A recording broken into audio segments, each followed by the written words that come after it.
சங்க இலக்கியம் தொடங்கி இன்று வரை பல்வேறு சிறப்புகளை தன்னகத்தே கொண்டு வரலாற்றின் அடையாளமாக திகழும் இடைக்கழி நாடு என்னும் தொன்மையான பகுதியை பற்றிய சிறப்பு செய்தி தொகுப்பை இப்போது பார்க்கலாம்.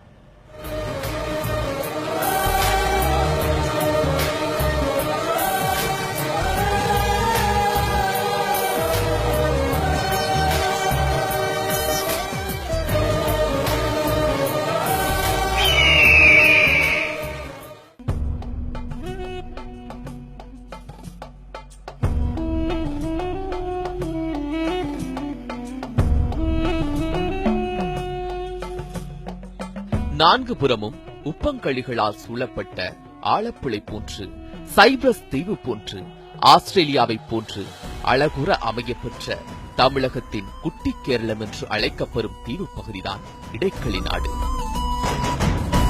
உலகின் தொன்மையான நிலப்பகுதிகளில் ஒன்றான இயற்கை பேரழில் கொஞ்சும் இந்த நிலப்பகுதி தன்னகத்தே தனித்த பல வரலாற்று அடையாளங்களை தமிழ் கூறும் நல் உலகிற்கு இன்றும் தன் பழமையை பறைசாற்றிக் கொண்டிருக்கிறது.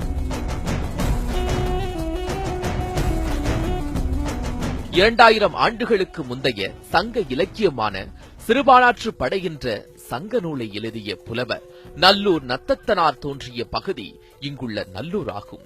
தமிழக அரசின் சார்பில் நினைவு சின்னம் அமைத்து பாதுகாக்கப்பட்டு வருவதை அங்கு காண முடிகிறது. இருபுறமும் வீடுகள் சூழ்ந்த தெருக்களை பார்த்திருப்போம். ஆனால் இங்கு அப்படி பார்க்க முடியாது. தோப்புகளால் சூழப்பட்டு அதன் நடுவே வீடுகளை கொண்ட தோப்புகள் நிறைந்த தெருக்களை தான் இங்கு காண முடிகிறது. இங்குள்ள ஆலம்பரை கோட்டை பகுதி சுமார் 15 ஏக்கர் நிலப்பரப்பில் அமைந்துள்ளது. நவாப்களின் ஆட்சி காலத்தில் ஆலம்பரை துறைமுகப்பட்டினமாக திகழ்ந்துள்ளது. இக்கோட்டையின் கீழ்புறம் படகுத்துறை ஒன்று கப்பலில் உள்ள பொருட்களை ஏற்றி இறக்க அமைக்கப்பட்டுள்ளது. ஆலம்பரை கோட்டையில் அச்சடிக்கப்பட்ட ஆலம்பரை வராகன் வரலாற்று சிறப்பு மிக்கது. பண்டைய காலத்துல பாத்தீங்கன்னா நம்ம இது படகுத்துறையாக செயல்பட்டு இருக்கிறது. இந்த பக்கிங்ஹாம் கேனாலுடைய ஆரம்ப பகுதி இந்த கேனால் தான். இது வழியா தான் நம்மளுக்கு பாத்தீங்கன்னா அந்த சென்னையில இருக்கிற பொருட்கள் இங்க விளைவிக்கிற கீத்து, மா, பலா, தென்னை இதெல்லாம் தேங்காய் இதெல்லாம் சென்னைக்கு கொண்டு போறதுக்கும் படகுத்துறையா இதை பயன்படுத்திருக்காங்க.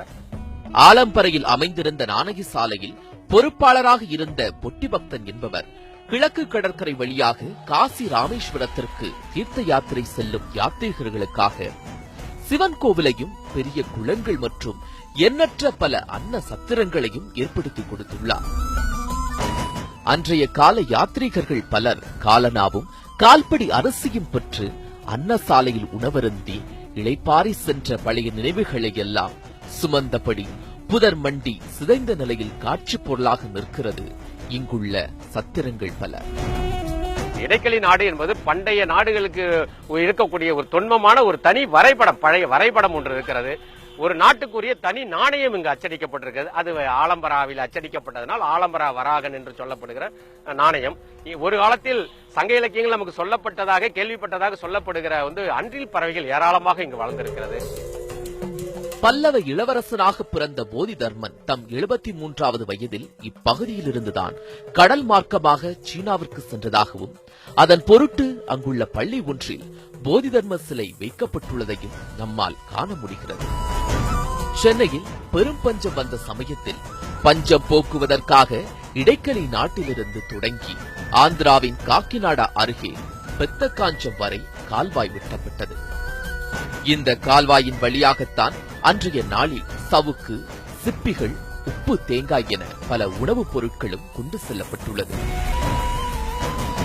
இங்குள்ள இடையந்தட்டு பகுதியில் இடைக்காட்டு சித்தர் வெகு காலம் வாழ்ந்து வந்திருக்கிறார். இவருடைய கோனார் பாடல்கள் உலக பிரசித்தி பெற்றது.